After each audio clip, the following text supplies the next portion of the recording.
may kabutihan sa kalusugan para sa buhay na makabuluhan. Mga eksperto ay pinag-isa, kami inyong makakasama. Maaasahang dalubhasa, pagaling ay matatamasa.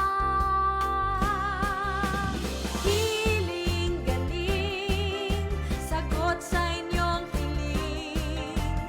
Muna sa suliranin, hiling galing. Hiling galing, alternatibong solusyong maaasahan. Siyensya para sa ating kaalaman. Hiling galing, sagot sa inyong hiling. Lunas sa suliranin, hiling galing. Hiling galing, alternatibong solusyong maaasahan. Siyensya para sa ating kaalaman. Hiling galing.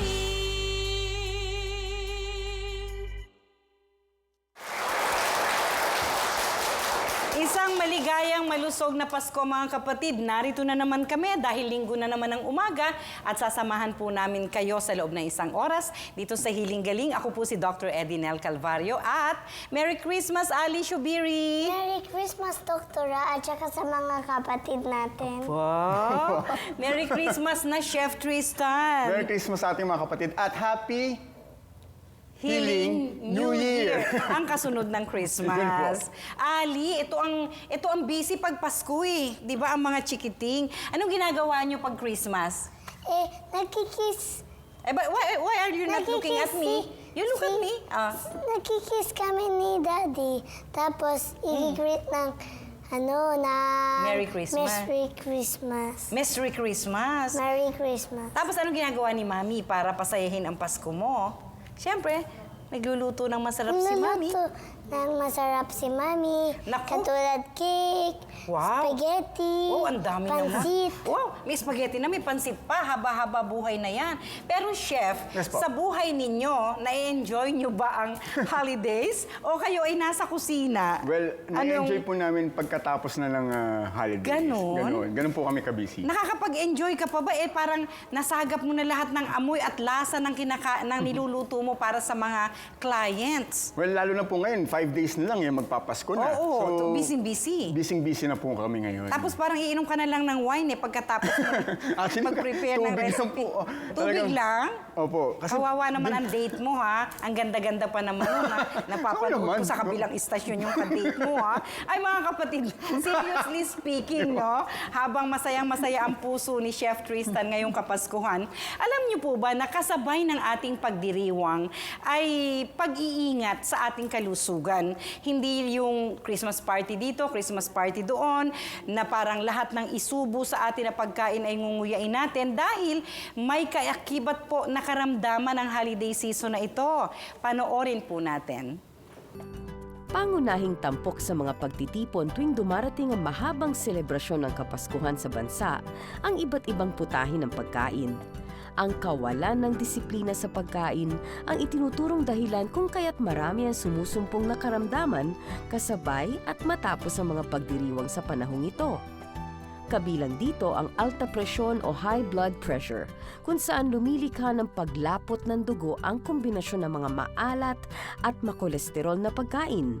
Maaring makaramdam ang pasyente ng pagkahilo, pananakit ng ulo o batok, at pakiramdam ng tila pamamanhid ng tenga.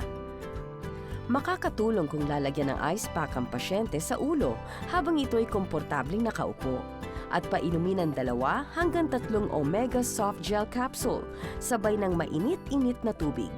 Hanggat maaari ay huwag pahigain ang pasyente habang may discomfort na nararamdaman dulot ng high blood pressure. Kung mapapabayaan ang pagtaas ng presyon ng pasyente, ay maaari itong humantong sa heart attack o pagtigil ng pagtibok ng puso, o di kaya naman ay stroke o ang pagbabara at pagputok ng ugat sa utak na kapwa nakamamatay. Samantalang ang mga taong may diabetes ay maaring makaranas ng hyperglycemia o ang pagtaas ng asukal sa dugo dulot ng sobrang pagkain na mayaman sa tamis. Malaking tulong sa ganitong kondisyon ang pag-inom ng maraming tubig. Ipinapayo ni Dr. E na maging maintenance ng pasyente ang tsaa mula sa 5 malalaking dahon ng halamang serpentina tuwing matapos kumain o kaya ay ang katumbas nito na 2 tabletas ng serpentina 3 times a day after meals. Ang hindi naman magandang kombinasyon ng pagkain ay maaring magresulta sa diarrhea at kung sa sobrang ganang kumain ay hindi matunawan, tiyak na empacho ang mararanasan. Kung sasabayan ng sobrang pag-inom ng alak ang pagdiriwang ng Kapaskuhan, nangyayaring mapahamak ang atay at magreresulta ito sa hepatitis condition at liver cirrhosis. At kung puro mamantika ang paborito, maaari itong magresulta sa fatty liver. O ayan po mga kapatid, nakita natin na may kaakibat na karamdaman ang mga hindi mapigil na katakawan ngayong Kapaskuhan. Pero dumako tayo, Chef Tristan, sa isang katanungan. Ano po yun? Mula sa isang kapatid natin from Bicol, no? Ito ay bahagi po ng healing segment ng Healing Galing kung saan dinidinig natin ang ilang panawagan ng ating mga kapatid na humihingi ng tulong. At dito po ay padala ito ni Ellie Laluon ng Bicol at sabi niya, Dr. E, ako po ay tubong Bicol. Nais ko pong idulog sa inyo ang kondisyon ng aking mga kababayan sa Purok 3, Pugadlawin, Barangay San Roque, Mercedes, Camarines Norte. Madami po sa mga bata sa lugar na ito ang malnourished mula sa edad na 2 buwan, Chef, hanggang 13 taong gulang. Nako. Kaawa-awa po ang kondisyon nila, paano po ba sila mabibigyan ng tamang nutrisyon? Ano po ang pagkain na nababagay sa kanila? Chef, dahil wellness chef ka, ito Opo. yung mga piniprepare mo, di ba? Yung mga iron-rich food po. Pagka ang bata po ay nakitaan natin na maliliit ang binti, ang braso, tapos mas malaki yung tiyan, Opo. baka may alaga rin po yan, dapat pinupurga. Kasi kung patuloy natin pakakainin ng masustansyang pagkain, may alaga naman sa tiyan, tuloy-tuloy po na tataba yung alaga. Yung alaga ang at lumalaki. hindi yung bata Opo. at hindi yung may katawan, no? So isa po yun. At lalo na nasa probinsya po kayo, Ellie, no? Maraming mga malunggay. Ang sinasabi ko po, kapag malnourished na ang mga bata or kahit ang mga nakatatanda, pakuluan po natin ang masustansyang mga dahon ng malunggay. Yan ang magiging tubig ng pasyente na hindi lalagyan ng sweetener, ho? Sa bawat isang baso ng tubig, okay, ay inyo pong pakukuluan ang 10 tangkay ng malunggay, no? 10 stems, marami na po yon. Tanggalin sa tangkay yung mga dahon ng malunggay at ito po ay pakukuluan sa 1 basong tubig lamang, no? Rolling boil. Kapag kakulong-kulo na po, makikita nyo, medyo greenish na po yung tubig, no?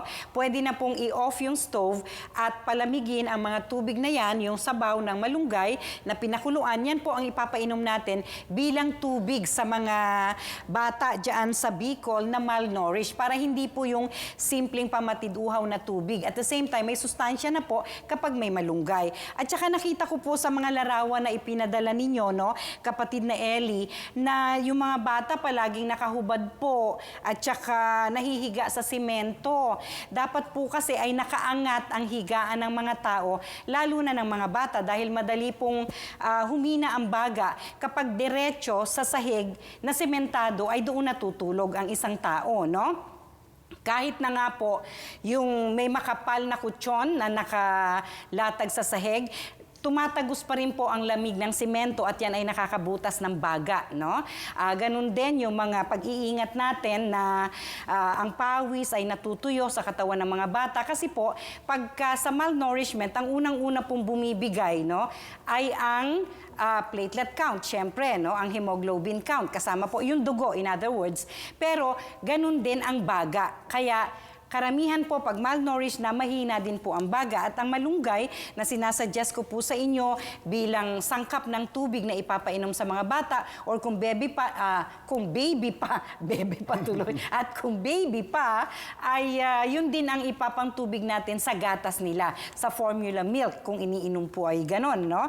At lahat po ng mga dark green and red vegetables, kung kaya na bumili ng karne, yung red meat, no? Kahit na po mga matchbox size lang, pwede na po ipakain sa bata yan. Tapos, lagyan natin ng sabaw. Naku, maraming iluluto si Chef, no? Kaugnay niyan. At may ibinubulong po sa akin si Chef Tristan na magandang proyekto para sa mga bata dyan sa Camarines Norte na nangangailangan ng sustansya sa katawan. Antabayanan po ninyo sa Healing Sangkap segment natin. Dito lamang sa Healing Galing. Isang maligaya at malusog na Pasko ang bati po namin dito sa ating Healing Sangkap segment, Chef.